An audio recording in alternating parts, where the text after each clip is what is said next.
nuansa budaya dan tradisi. Ragam kearifan lokal yang membanggakan. Dan destinasi pariwisata yang menarik. Dapat didengar di Pro 4 RRI Palembang.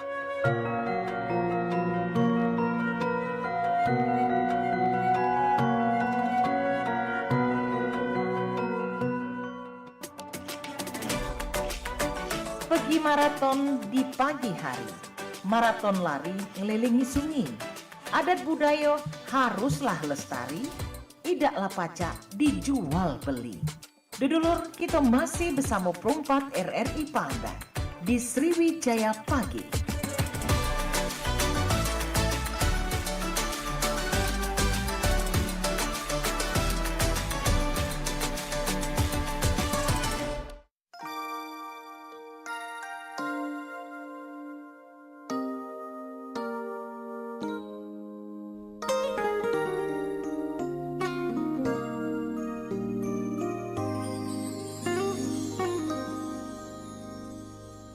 Oke, baik, Manca Bicara dulur-dulur, dimanapun berada, apa kabarnya untuk di kesempatan pagi ini dengan suasana pagi Kota Palembang yang sedikit dingin ya, karena tadi malam itu wilayah Palembang dan juga sekitarnya sempat diguyur hujan yang begitu sangat lebat, dan tersisalah pagi ini dengan suasana dingin. Mudah-mudahan Manca Bicaranya tetap semangat untuk menjalani aktivitas di akhir pekan, di Sabtu maksud kami ya, tanggal 8 November 2025, dan pecah biasa di Pro 4 FM Palembang. Ini kita akan kembali dalam program obrolan komunitas. Kita bakal ngundang komunitas-komunitas yang ada di Kota Palembang untuk kita aja ngobrol terkait dengan gian mereka di komunitasnya ya.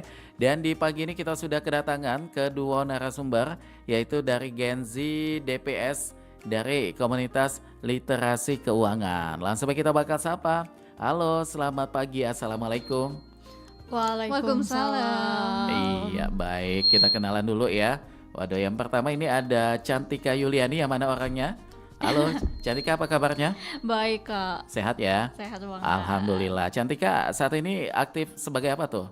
Kalau Cantika sendiri sih di salah satu komunitas literasi keuangan di Sumatera Selatan juga Kak, namanya Gen Limas. Itu organisasi di bawah Otoritas Jasa Keuangan. Oke, aktif sebagai apa tuh di situ? Kalau di sana posisinya sebagai Manager of Development People and Culture. Luar biasa sekali ya.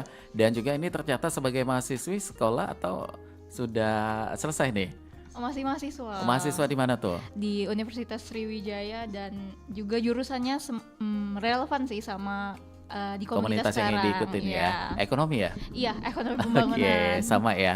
Oke, baik. Dan di sebelahnya juga ini sudah hadir ada Putri Rosaini. Betul. Sehat juga ya Putri ya? Alhamdulillah sehat. Oke, kalau Putri ini aktif di mana nih kegiatannya saat ini? Kalau Putri sekarang aktif di komunitas Genbi Sumsel. Genbi Sumsel? Genbi Sumsel tuh generasi baru Indonesia, merupakan komunitas penerima beasiswa dari Bank Indonesia. Oke, dan juga ini aktif sebagai mahasiswi juga? Betul, aktif jadi mahasiswi di jurusan Ilmu Komunikasi. Kampus mana tuh? Sama Universitas Indralaya. Unsri juga ya, luar biasa sekali. Universitas Sriwijaya maksudnya. Jadi Indralaya ya. Oke, baik. Dan tadi kan kita udah kenalan dengan background kalian. Kita pengen tahu juga mengenai literasi keuangan. Menurut pandangan kalian literasi keuangan ini apa? Oke, silakan dari Cantika dulu. Oke, jadi menurut Cantika sendiri literasi keuangan itu bagaimana sih cara kita aware tentang mengatur keuangan, dan jangan sampai nih kita terbelit hutang kemudian harinya kayak gitu sih. Oke, mungkin menurut dari aku ya, kalau literasi keuangan tuh simpelnya bagaimana cara kita untuk mengelola keuangan itu dengan bijak. Jadi gimana kita tuh bisa ngatur uang dengan baik, bukan justru uang yang mengendalikan kita. Jadi kita bisa tahu ya bagaimana keuangan kita supaya tetap stabil. Betul. Dan juga tidak ada terjadi kayak pembengkakan ya, termasuk hutang tadi yang disampaikan oleh Cantika. Tapi kalau dari kalian tertarik untuk bergabung di komunitas keuangan ini, apa nih ya mendorong pada saat itu? Dari Cantika mungkin karena background pendidikan atau ada visi lain tuh?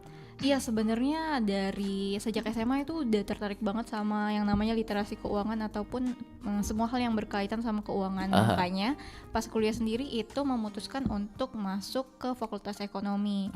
Dan sambil cari-cari juga nih komunitas yang relevan sama jurusan di kampus ya. Iya. Nah, di awalnya itu Cantika sempet join komunitas Kejar Mimpi, Kak.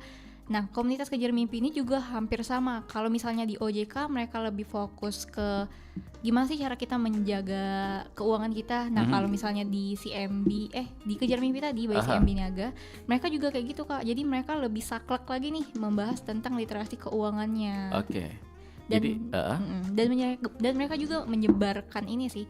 Dari dua komunitas ini juga mereka sama-sama punya program dan tujuan untuk menyebarkan awareness di masyarakat Kota Palembang untuk lebih paham tentang literasi keuangan. Begitu. Gitu. Nah, jadi kalau buat yang awamnya bagaimana nih mengenai literasi keuangan ini? Kalau tadi kan lebih ke aware bagaimana kita menyusun secara pribadi dulu ya mengenai keuangan. Tapi untuk yang awam ini akan apa nih dampaknya kalau aktif mengikuti kegiatan daripada komunitas literasi keuangan?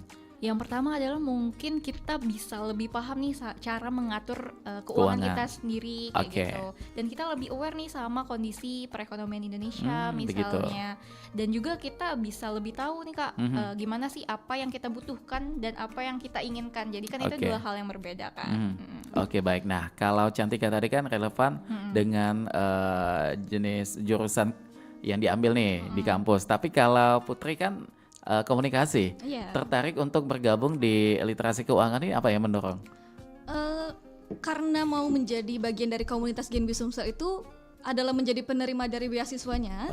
Jadi kemarin Putri itu mengincarnya ingin menjadi bagian dari penerima beasiswa itu. Nah, untuk selanjutnya karena kita sebagai penerima dari beasiswa itu tentunya kita harus menjalankan tugas-tugas yang ada.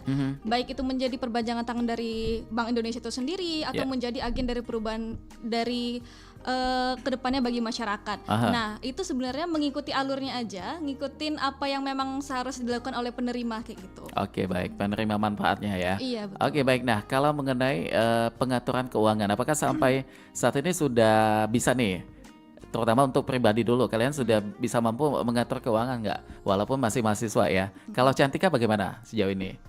Kalau sejauh ini sih Cantika pakai sistem tracker kayak gitu sih. Bagaimana Kak. tuh tracker tuh? Jadi untuk menabung kayak gitu. Jadi kita tuh harus tahu dalam sebulan itu kita mengeluarkan berapa kayak itu. Berapa pengeluaran kita dan berapa penghasilan kita. Dan semua itu dicatat di tracker ataupun bisa misalnya kayak ada notes buku, gitu ya. Iya, kalau misalnya pakai buku juga nggak apa-apa. Jadi kita tahu nih, misalnya kita mau nabung. Oh, misalnya aku berarti pengeluaran aku dalam satu bulan itu misalnya 1 juta. Sedangkan pendapatan aku itu 1,5. Berarti kita punya 500.000 PR ya? Untuk disimpan tadi lebihnya ya. Gitu. Oke, baik. Nah, kalau Putri bagaimana? Sebenarnya untuk mencatat itu juga mencatat, tapi lebih ke misalnya kalau kita ada uang, Putri mengaturnya itu 50% untuk kebutuhan, 30% untuk keinginan, dan 20% itu untuk tabungan. Jadi bisa lebih ke manage dari persen-persen itu. Jadi bisa kalau misalnya lagi pegang 1 juta, 500 untuk disisihkan ke kebutuhan, 300 untuk keinginan sendiri, dan 200 bisa kita alokasikan ke tabung atau investasi. Oke, baik, ada persentasenya ya. Iya. Apa tadi yang disebutkan oleh Putri tadi? 20% untuk 20% tabungan, 30% untuk keinginan, 50% untuk kebutuhan. Oke, baik, ada 3 ya. Iya. Prioritasnya yang mana dulu tuh? Tentunya kebutuhan. Kebutuhan dulu ya, mengenai ongkos gitu ya untuk ke yang kampus. memang harus dikeluarkan gitu, baru kita ke keinginan. Baik, dan ini beda orang pasti beda persentasenya juga betul. ya. Kalau Cantika ada juga nggak kayak gitu yang tadi disampaikan Putri gitu? Mirip-mirip sih, tapi kalau untuk sekarang lebih ke yang kayak tadi sih Kak. Jadi misalnya aku udah tahu nih, misalnya dalam sebulan itu aku mengeluarkan 1 juta, ya udah 1 jutanya akan aku sisihkan dulu. Terus sisanya itu baru aku kalau misalnya ada keinginan yang ingin dibeli ya akan dibeli, tapi kalau misalnya ada sisanya ya akan dimasukkan ke investasi ataupun tabungan. Jadi hampir mirip sih, tapi mungkin persentasenya aku nggak tahu seperti ya. Oke, baik. Nah, ini beda komunitas ya kalian ya. Iya. Tapi beda juga dengan programnya ya. Program apa nih dari masing-masing komunitas yang kalian ikuti? Mungkin dari Putri dulu.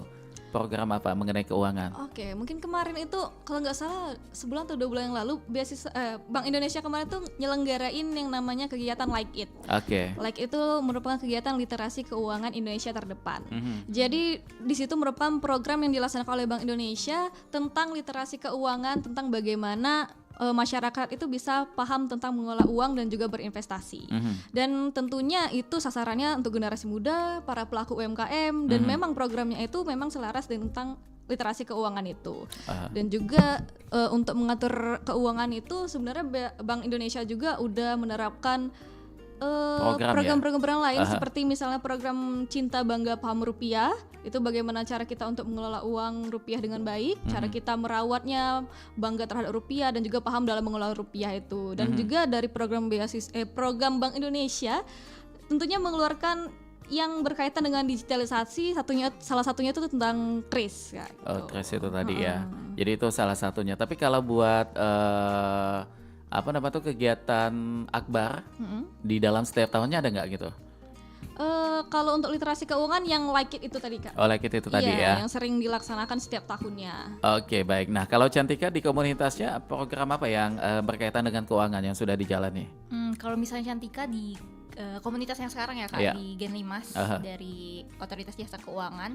Nah, kita itu barusan banget di bulan Agustus kemarin, if I'm not mistake, itu kita melaksanakan yang namanya Gencar Consumer Protection. Oh gitu. Jadi ini berkolaborasi sama PinePeak by Ciptadana Sekuritas Asia Kak.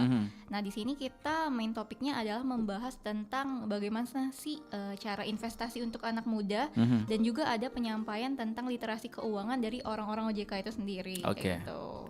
Tapi kalau buat hitung-menghitung ada juga nggak? Enggak ada hitung-menghitung sih. Jadi mereka lebih menyebarkan awareness, kayak misalnya nih kalau dari literasi keuangan sendiri yang disampaikan oleh OJK itu mereka lebih membahas yang itu tadi kayak gimana cara kamu mengatur keuangan, terus bagaimana sih cara kamu tidak sampai terikat sama pinjol ataupun ini yang penting sekali ya. Karena pinjol ini sudah menjamur ke Gen Z juga ya. Mungkin kalian tahu di lingkungan ada ya. Adalah kabar-kabar gitu. Itu ya. Tapi kalau timbul sebuah pertanyaan yang tadi disampaikan oleh Cantika, bagaimana supaya kamu tidak terjerat yang namanya pinjol? Jawabannya apa tuh? Kalau dari yang kita pelajari itu ada yang namanya 2L, yaitu legal dan logis. Legal dan juga logis. Legal dulu, apa tuh legal? Jadi legal adalah suatu, misalnya nih dia sekuritas yang sudah dijamin oleh OJK atau diawasi oleh OJK. Karena banyak ya sekuritas yang masih ilegal gitu. Iya, benar. Jadi usahakan kalau misalnya kamu mau pinjam ataupun mau saham ya. Iya, ataupun sekuritas apapun itu, usahakan dia yang sudah diawasi oleh lembaga yang sudah menjaminnya kayak gitu. Salah satunya OJK. Oke. Gitu. Jadi itu untuk legalnya. Kalau buat yang satunya tadi apa? Logis. Logisnya lebih ke bagaimana keperluan gitu atau ada hal lain? Misalnya nih Kak, dia banyak nih kan iklan kayak biasanya kamu bisa cuma KTP doang bisa 50 juta tembus ya? dalam 1 jam. Itu kan nggak logis. Benar. Kan. Nah, jadi kayak gitu kita harus mencari kalau misalnya kita mau pinjam ataupun investasi, pastikan 2L tadi, legal dan logis. Oke, gitu. baik. Nah, kalau jawaban Putri bagaimana? Ketika ada pertanyaan yang tadi muncul tuh. Sebenarnya kalau dari Bank Indonesia tuh sama aja sebenarnya kayak OJK, karena dari program Like It yang Putri sebut tadi juga kami itu bekerja sama dari Bank Indonesia sama OJK. Jadi bagaimana cara kita untuk mengatur keuangan dengan baik sembari kita itu lebih aware terhadap pinjol dan judol. Oke, baik. Jadi begitu ya. Iya. Tapi dari kalian juga tadi yang tertarik mungkin mengenai logis ya. Logis ini terkadang muncul sebuah iming-iming yang akhirnya kita yang tadinya tidak ada keinginan untuk meminjam uang karena dengan lebih banyak terdoktrin gitu mengenai iklan yang kita lihat, akhirnya kita ikut-ikutan meminjam uang itu tadi. Tapi kalau dari kalian pernah nggak ada kayak semacam, terutama di lingkungan kalian dulu tuh untuk mensosialisasikan kepada teman-teman gitu, jangan sampai nantinya malah justru dari pengaturan keuangan ini yang akan berdampak adanya hutang yang muncul. Pernah sampai ke gitu ke teman-teman, ada nggak? Mungkin dari mulut ke mulut doang. Iya, seperti apa tuh contohnya tuh? Misalnya ini nih mereka pengen beli iPhone kayak gitu kan. Itu kan buat gaya ya. Kan? Iya. Terus misalnya pendapatan mereka tuh minus jadi kayak gitu kan. Dan itu lebih ke kayak memaksakan untuk memenuhi keinginannya aja. Bener. Nah, kayak gitu sih. Palingan diomongin jangan deh, mending dikumpulin dulu uangnya dibanding kamu pinjol. Karena kan kalau misalnya dia kekeh untuk memenuhi keinginannya tadi, pasti kan itu ujung-ujungnya bakal pinjam atau oke nih kalau misalnya pinjam ke temen. Kalau misalnya pinjol, nyampe pinjol lebih kan ribet itu ya? lebih ribet kayak gitu. Oke. Pagi nanti namanya pinjol tuh pasti berbunga ya. Itu yang perlu kita ingat dulu, itu pasti ada bunganya ya. Iya. Besar lagi besar kecil itu adalah bunga. Ya pasti itu akan menjadi sebuah beban juga ya.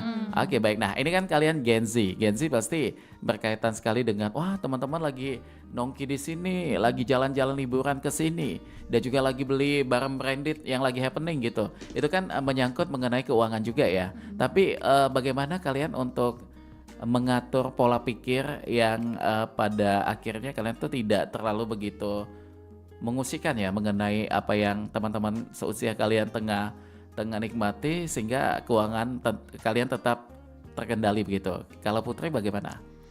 Sebenarnya itu kembali ke keinginan dan kebutuhan diri sendiri. Pribadi masing-masing ya. Pribadi masing-masing. Mereka mungkin membeli itu karena memang mereka sudah menyisihkan uang untuk membeli hal tersebut. Kita atau tidak untuk liburan tahu, tadi ya. Iya, apakah itu list mereka atau ke apa, atau memang mereka ingin laksanakan gitu. Kita tidak bisa untuk mengatur keuangan mereka, atau kita tidak bisa untuk langsung ngejudge, kok mereka tuh langsung ngeluarin duit gitu aja sih. Tapi kan in real life kita nggak tahu mereka tuh emang sudah memanage itu dengan baik. Jadi sebenarnya itu kembali ke pribadi masing-masing. Kalau misalnya ngelihat orang beli barang branded atau yang sekarang tuh beli iPhone 17 tuh gitu kan, yang lagi happening tuh.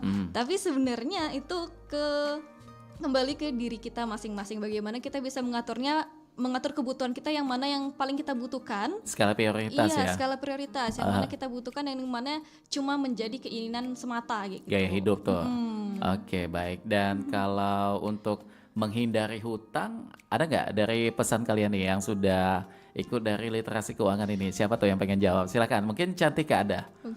Oke, kalau misalnya untuk menghindari hutang sendiri adalah yang pertama, jangan sampai menghutang dulu sih Kak. Itu, jangan sampai hilangkan niat dulu ya.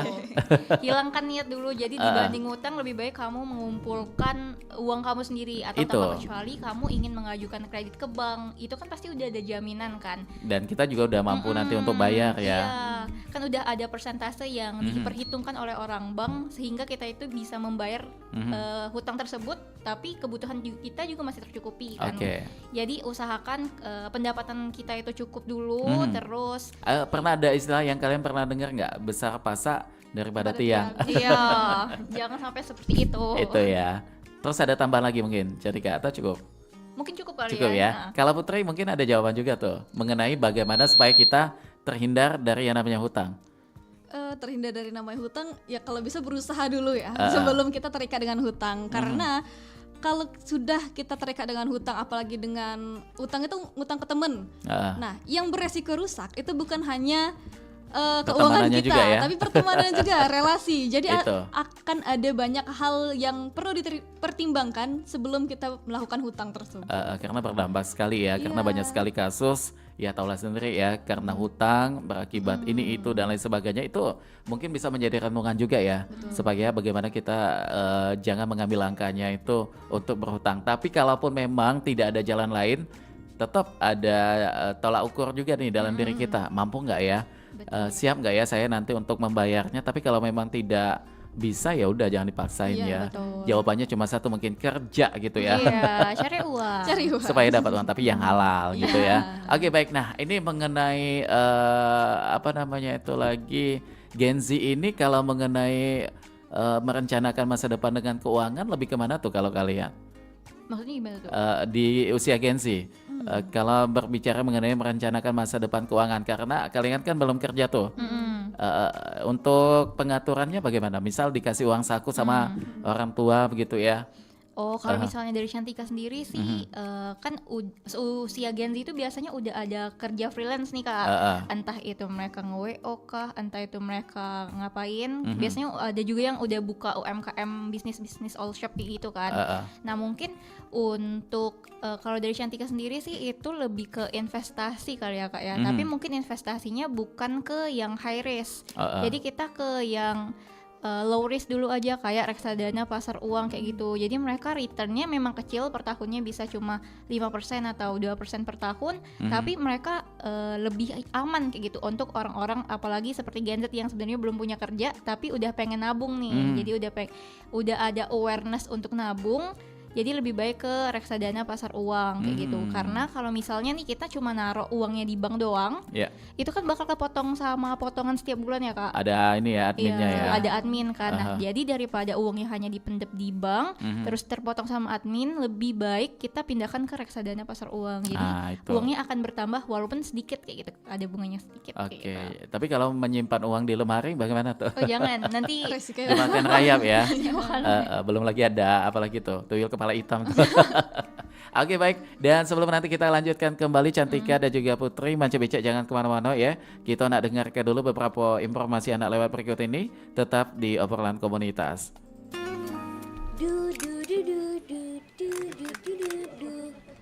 Lagi ngapain? Staplesin uang biar gak kececeran. Loh, jangan.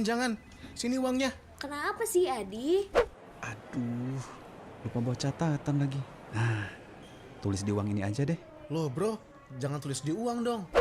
Dilipat aja deh, biar muat nih. Aduh, uang itu gak boleh dilipet. Kenapa sih? Kan biar praktis. Uang itu harus kita jaga. Jangan dilipat, jangan dicoret, jangan di-stapler, jangan diremas, dan jangan dibasahi. Undang-Undang Nomor 7 Tahun 2011 juga mengharuskan kita untuk menghargai mata uang kita loh. Yuk, sayangi uang kita sendiri.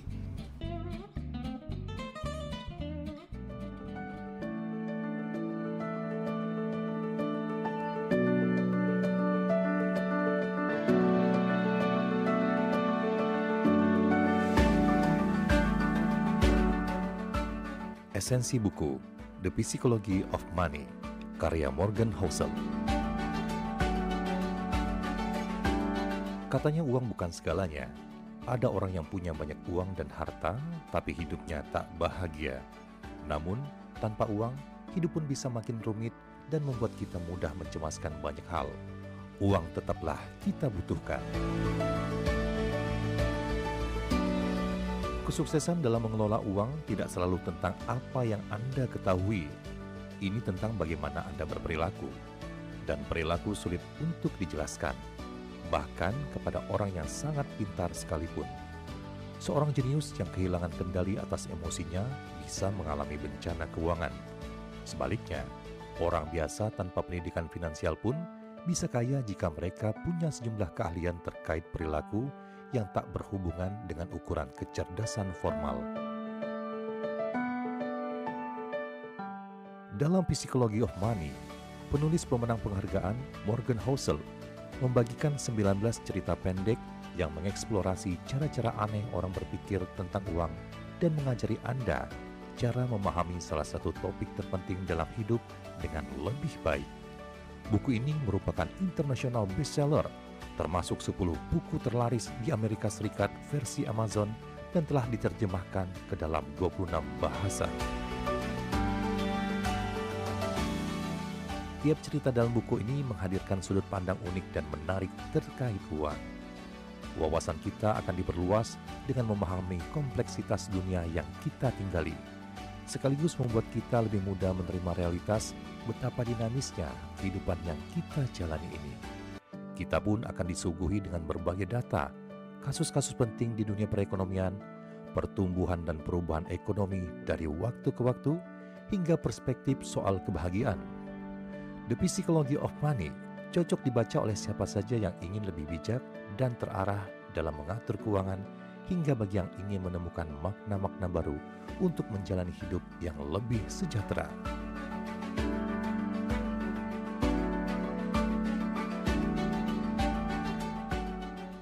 Demikian esensi buku The Psychology of Money, karya Morgan Housel dari RRI untuk Indonesia.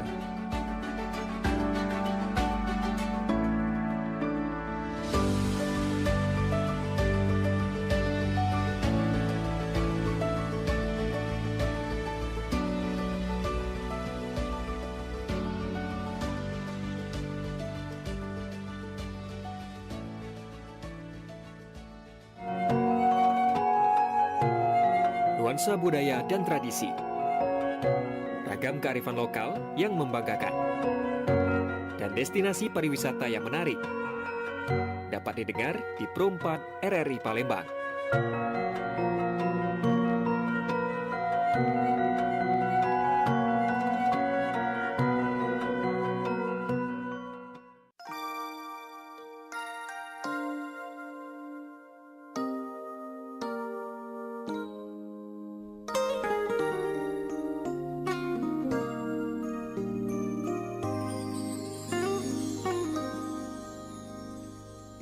Oke, baik Bang Cibicek Dolor-Dolor dimanapun berada, dan terima kasih untuk yang masih bersama kami di obrolan komunitas Pro 4 FM Palembang. Dan kami sapa terlebih dahulu selamat pagi untuk yang monitor siaran kami di aplikasi RRI Digital dan juga yang sudah nangkring di channel YouTube Pro 4 Palembang. Kita masih bersama dengan Cantika dan juga Putri. Ini kita masih ngomongin soal merencanakan masa depan keuangan. Nah, kayak itu nama CBC ya. Oke, dan kita kembali lagi ke Putri dan juga Cantika. Ini mengapa sangat penting bagi setiap individu untuk memiliki literasi keuangan yang baik? Kenapa tuh? Kita harus punya penerapan ilmu untuk literasi keuangan ini. Mungkin dari Putri ya. Tentunya itu untuk masa depan kita. Oke, yang pertama itu ya. Masa depan. Nah, karena kita nggak tahu di masa depan itu apakah nanti akan ada masalah terhadap keuangan kita. Kalau kita sudah menerapkan yang namanya literasi keuangan, kita sudah ada antisipasi ya. Iya, antisipasi, sudah ada persiapan untuk itu. Dan di kedepannya juga mungkin kita ada yang namanya peluang bisnis. Nah, peluang itu tentunya perlu modal ataupun hal-hal yang lain. Iya. Nah, salah satu modalnya itu bisa kita dapatkan jika kita telah menerapkan keuangan kita dengan baik. Dan literasi keuangan itu simpelnya kenapa harus diterapkan, karena sebanyak apapun uang yang kita miliki, kalau kita tidak bisa mengaturnya dengan baik, kita akan tetap merasa kurang. Akan habis dengan cepat gitu Iya. ya. Apalagi uang yang tidak halal tuh. Itu beda konteks ya. Oke, baik. Nah, kalau di literasi keuangan ini katanya punya komponen juga ya? Atau aspek ini. Yang kalian tahu 3 komponen dari literasi keuangan nih apa aja tuh? Ada nggak tahu nih? 3 komponen? Mengenai literasi keuangan mungkin lebih ke kayak ini tadi ya, mungkin mirip yang jawaban Cantika tadi tuh, kayak legalitas tadi tuh sama logis itu tadi ya. Jadi memang ini sangat penting untuk kesadaran kita juga ya mengenai komponen ini, supaya kedepannya kita tetap terkendali dan juga tidak ada masalah yang ditimbulkan gitu ya. Dan mengenai perbedaan antara kebutuhan dan juga keinginan dalam pengelolaan keuangan ini ada nggak yang mencolok? Ada ya? Ada. Kalau mengenai kebutuhan dan keinginan. Kalau kebutuhan mungkin karena itu harus ya. Keinginan mungkin lebih kayak sesuatu yang tidak begitu mendesak gitu. Tapi kalau kalian punya jawaban lain apa tuh? Hampir sama sih sebenarnya. Kalau misalnya kebutuhan itu kan sesuatu yang untuk kita hidup sehari-hari lah Kak, gitu. Yang kayak kalau misalnya nggak gitu ada ya. uang ini, ya memang harus gitu. iya gimana kita harus menjalankan hidup ini ke depannya gitu kalau misalnya nggak ada tabungan yang ini kan. Sedangkan kalau misalnya keinginan itu yang kayak tadi sih, yang entah itu FOMO doang ngelihat orang lain, atau misalnya itu cuma kayak kesenangan sementara lah kalau misalnya keinginan itu gitu sih. Jadi kalau misalnya kebutuhan itu memang sesuatu yang kita butuhkan, sedangkan kalau keinginan itu dia hanya memberikan kesenangan sementara biasanya kayak gitu kan. Oke, kalau Putri bagaimana tuh mengenai keinginan dan juga kebutuhan? Sebenarnya mirip, dan juga udah kita bahas tadi soal kebutuhan itu kayak emang hal-hal yang harus kita tidak bisa ditinggalkan ya. Iya, tidak bisa ditinggalkan dan harus kita penuhi. Kalau kebutuhan, kalau keinginan itu kayak misalnya kita secara tidak langsung berpikir aku pengen ini, jadi aku harus beli. Aku pengen ini karena ngeliat itu, jadi aku harus beli. Kalau butuh, aku memang butuh ini, jadi aku harus beli. Kalau keinginan itu kayak bisa untuk kita tolak. Kalau kebutuhan mau tidak mau harus kita miliki. Oke. Jadi itu ya pola pikirnya ya. Iya. Oke, kalau mengenai pembuatan anggaran secara pribadi ada nggak? Kayak apa tuh list-listnya? Kalau untuk sekarang ya Kak ya, sebagai anak kuliahan yang pasti palingan kayak transport untuk kuliah, terus kuota ya. Iya, kuota itu kan sesuatu yang diharuskan ya Jajan kalau juga misalnya. mungkin di kampus ya. Iya, itu sih. Jadi palingan kalau untuk kuliah ya barang-barang yang diperlukan untuk kuliah sih. Kalau misalnya nih yang agak pricey sedikit kayak beli laptop, ya lebih ke orang tua tuh kayaknya, anggaran seperti itu ya. Iya, anggaran orang tua kayak yang itu, tapi masih. Tapi pernah berhasil nggak kalian membuat pola keuangan yang sampai di endingnya itu kalian bisa menikmati hasilnya gitu, ada nggak? Udah pernah sih Kak. Apa tuh contohnya tuh? Yang kayak tadi Cantika udah bilang sih, Cantika kan invest ke reksadana pasar uang juga kan. Itu. Jadi untuk menyisahkan nih uang tabungan biar nggak terlihat dulu sama kita, itu bisa ke reksadana karena mereka enggak sifatnya yang mudah dicairkan Kak. Jadi kalau mau dicairkan kan pasti butuh Ada waktu proses kayak 3 ya. hari kayak gitu kan.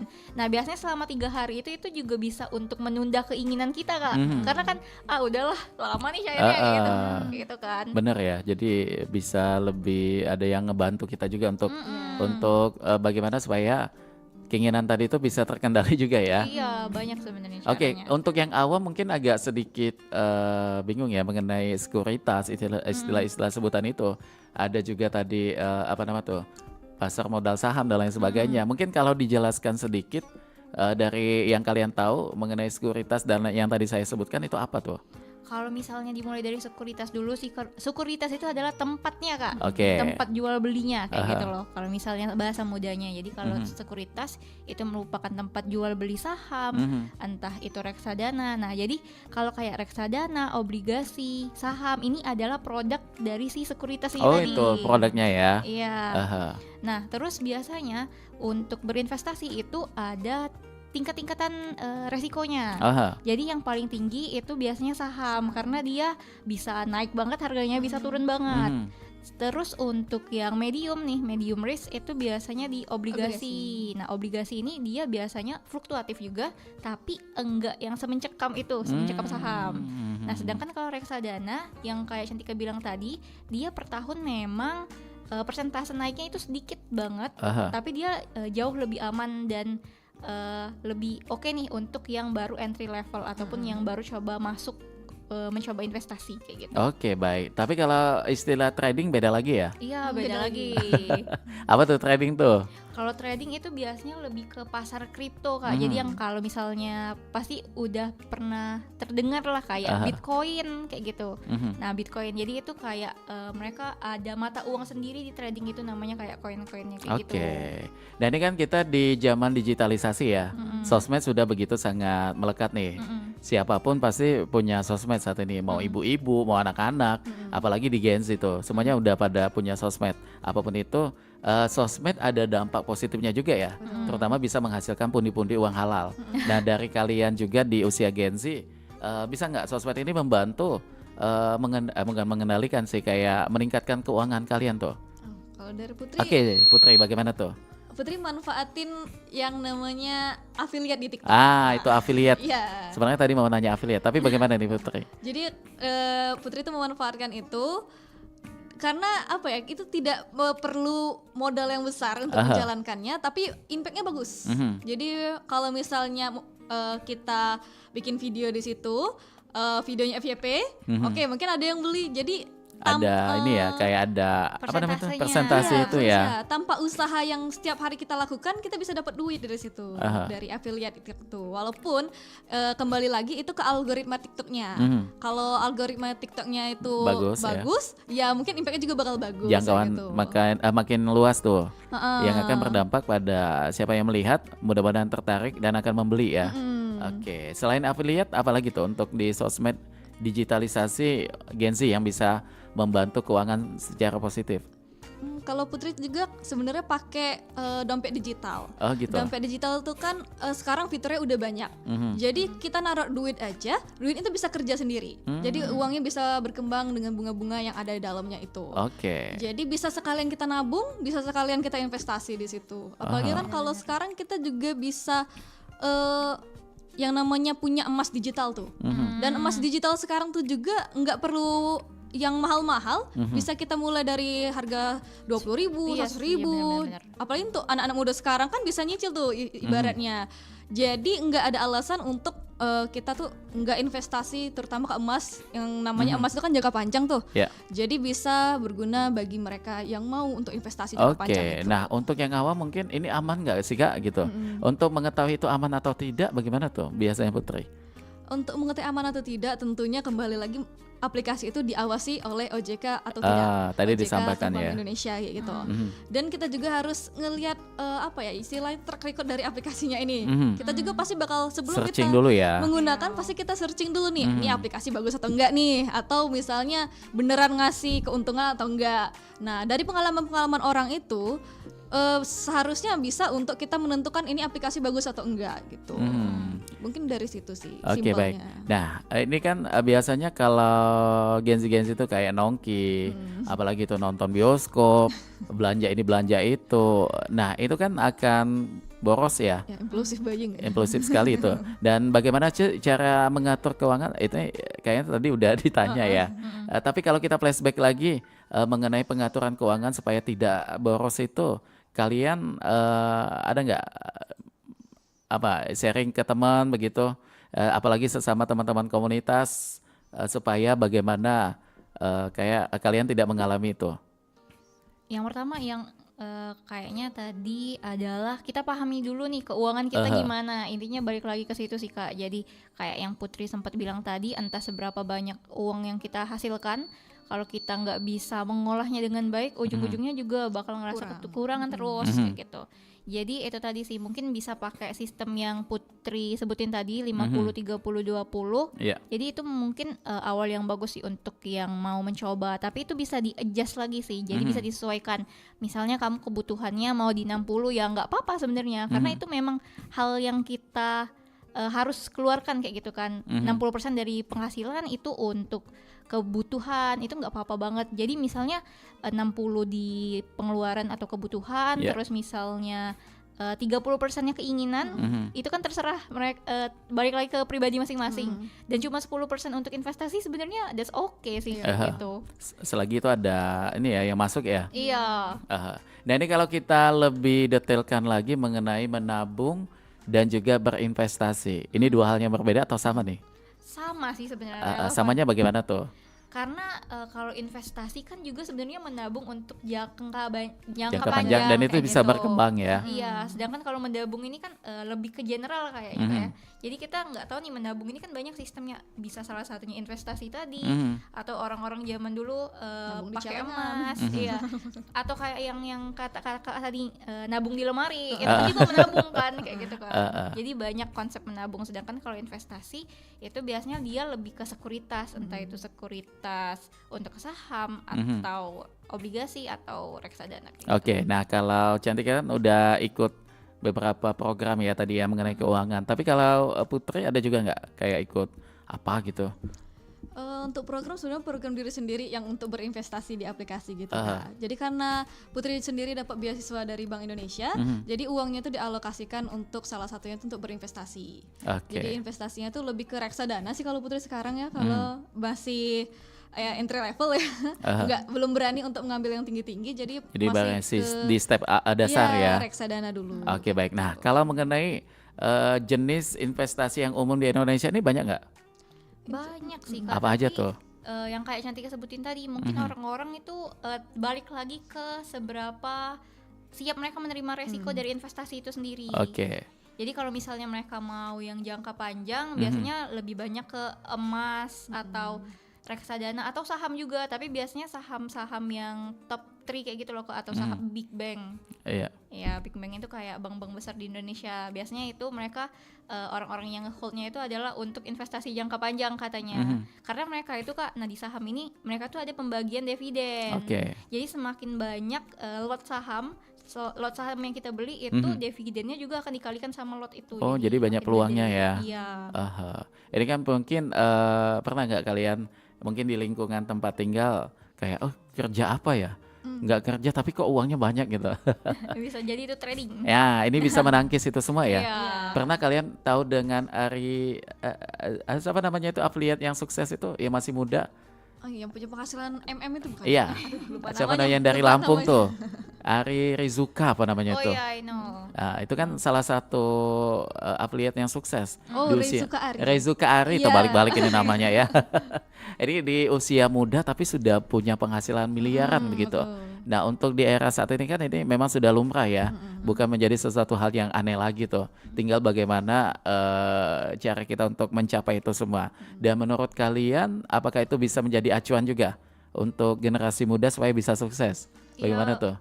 Sebenarnya bisa kalau Bisa konsisten. Konsisten ya. Konsisten. Terus tuh kalau misalnya kita daripada nih, jadi bekerja itu kan sekarang bukan hanya dari kantor lagi ya Kak. Jadi kita juga bisa kerja dari rumah, kerja dari kafe Gadget atau ya. iya dari gadget doang. Dan biasanya kalau misalnya kita kerja dari rumah kan, kalau misalnya bisnisnya ini ke depannya punya apa ya? Prospek yang Ya, bagus. prospek yang bagus itu kita juga kan bisa menarik tenaga kerja lain kayak gitu Kak. Jadi kan itu salah satu bentuk untuk menarik Peluang bisnisnya. peluang bukan menarik apa ya namanya, kayak pengangguran kayak gitu loh. Jadi mengingat Jadi menurunkan membantu tingkat program pengangguran. pemerintah juga ya, mengurangi angka pengangguran begitu.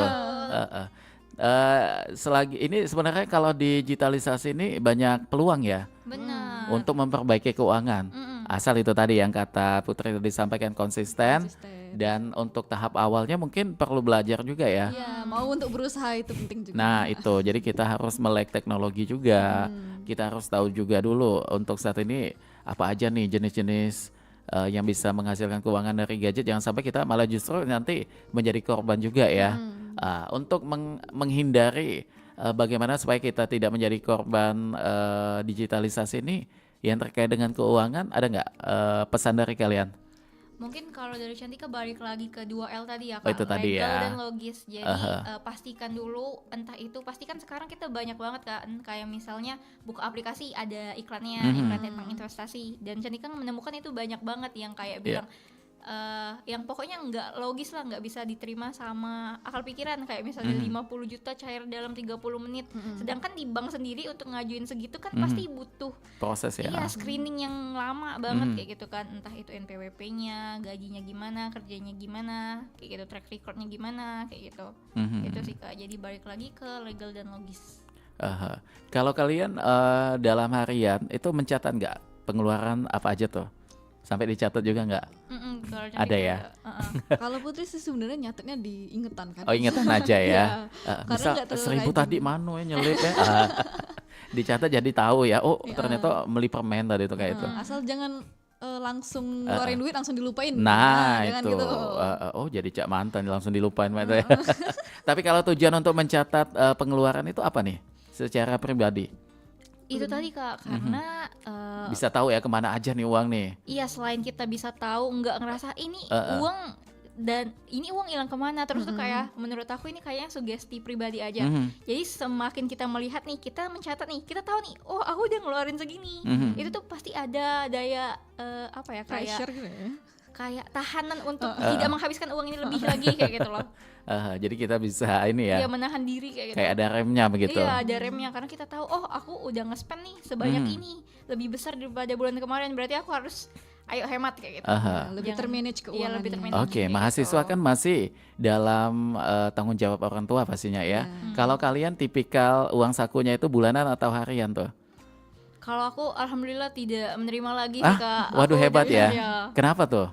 Jadi kalau Cantika sendiri itu lumayan banyak kerja freelance sih Kak. Jadi entah itu jadi account manager, jadi kru di wedding organizer. Wah kayak ini gitu. ya. Jadi bisa menciptakan peluang dari diri sendiri ya.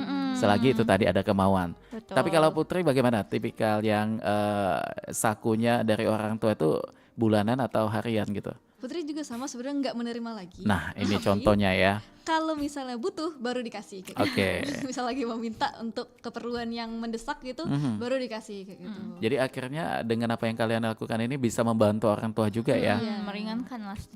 Untuk yang belum terbuka mindsetnya seperti kalian, apa nih yang perlu untuk menjadi alasan landasan awal pola pikirnya supaya bisa seperti tadi tuh, tidak lagi membutuhkan, bukan tidak lagi membutuhkan ya, tapi tidak lagi memberatkan atau sudah bisa meringankan beban orang tua. Bagaimana tuh? Lakukan dulu sih Kak.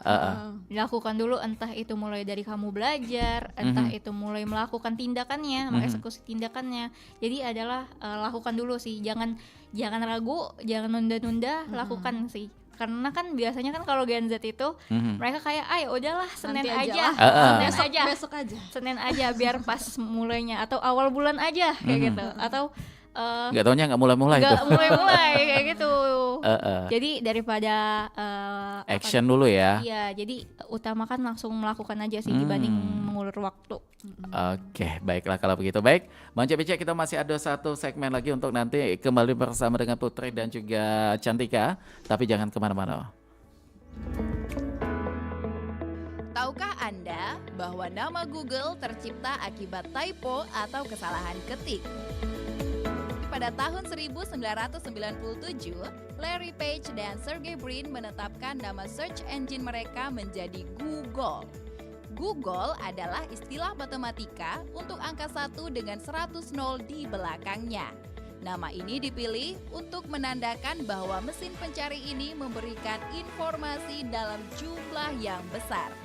Namun suatu kali, salah satu kolega mereka melakukan typo atau kesalahan mengetik saat memeriksa ketersediaan domain Google, yang menjadi Google. Hingga saat ini, nama Google terus dipakai sebagai salah satu search engine paling populer di dunia. Udah ngurusnya lama, dokumennya banyak, bener-bener ya, cuma ngurus izin ini doang lama banget. Ini saya juga mau nyampein masalah nih. Di lingkungan saya, jalanan rusak. Udah gitu, lampu penerangan jalan juga sudah tidak berfungsi. Bahaya untuk pengguna jalan. Apalagi jalannya juga ramai. Ih, yang nyampein keluhan duluan kan saya. Tapi masalah saya lebih penting. Sudah, jangan rebutan. Semua keluhan, masalah, atau informasi yang ingin disampaikan ke publik sekarang bisa di Halo RRI. Halo RRI? Iya, Halo RRI. Anda bisa sampaikan semua keluhan, masalah, atau informasi melalui SMS, WhatsApp, dan media sosial secara langsung. Setiap hari Senin dan Jumat pukul 9 sampai 10 waktu Indonesia setempat. Suarakan masalah Anda dan temukan solusinya bersama Halo RRI. Halo RRI. Nuansa budaya dan tradisi. Ragam kearifan lokal yang membanggakan. Dan destinasi pariwisata yang menarik. Dapat didengar di Pro 4 RRI Palembang.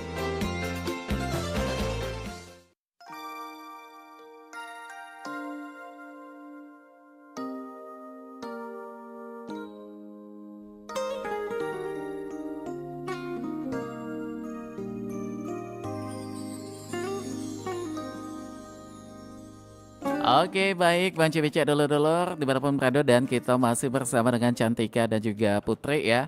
Ini dari Gen Z DPS Komunitas Literasi Keuangan, dan tadi sudah banyak hal yang sudah kita bahas atau kita sharing mengenai keuangan. Dan kembali mungkin dari kalian apa nih mengenai dampak positif dan juga dampak negatif mengenai jika seseorang tidak memiliki perencana keuangan. Tapi kalau dampak yang jelek ya lebih ya.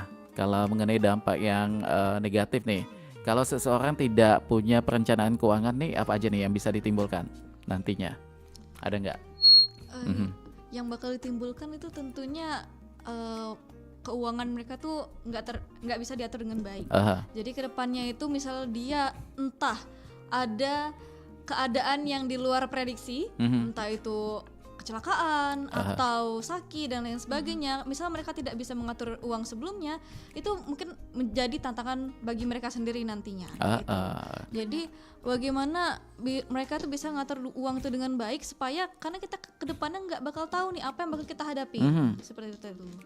Jadi bisa-bisa kita untuk mengaturnya itu dengan baik supaya kita bisa menjamin ibarat itu ada pegangan untuk masa depan kita.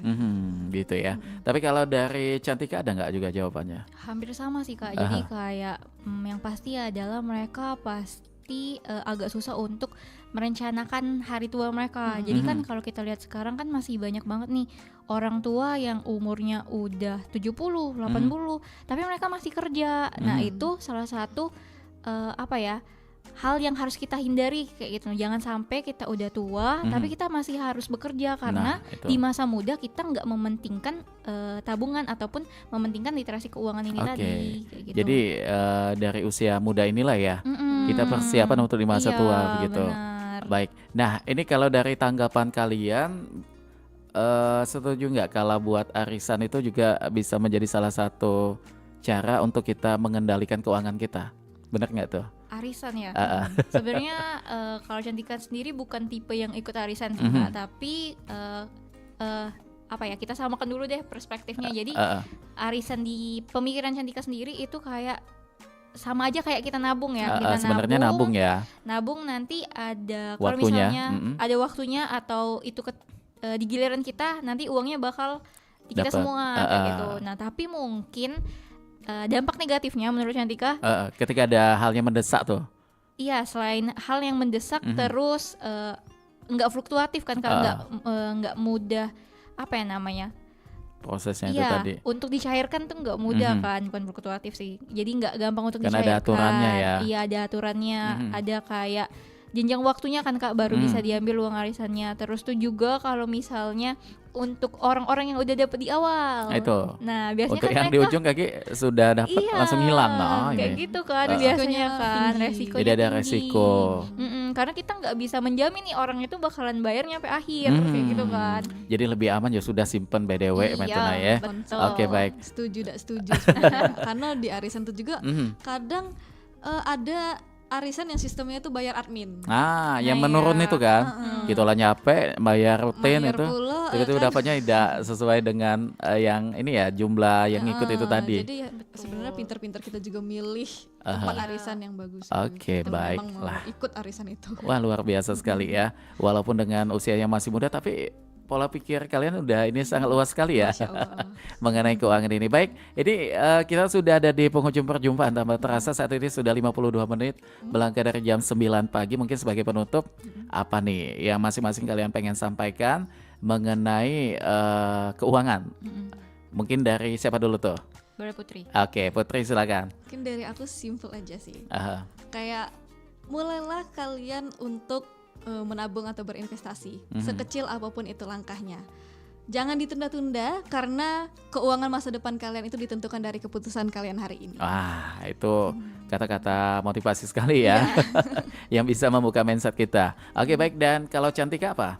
Ya hampir sama kali ya. Jadi untuk anak muda di luar sana, apalagi terutama Gen Z nih yang lagi di usia produktif sekarang, ya lakukanlah dulu, jangan ragu sama diri kamu sendiri dan pelajari investasi ataupun sekuritas keuangan lainnya untuk menjamin masa depan kamu. Oke, dan selagi halal jangan malu ya. Betul. Untuk menghasilkan pundi-pundi uang halal juga pastinya. Oke, dan baik. Jangan takut untuk belajar ya. Nah, itu paling pentingnya belajar itu tadi ya, supaya banyak pengetahuan yang kita dapatkan.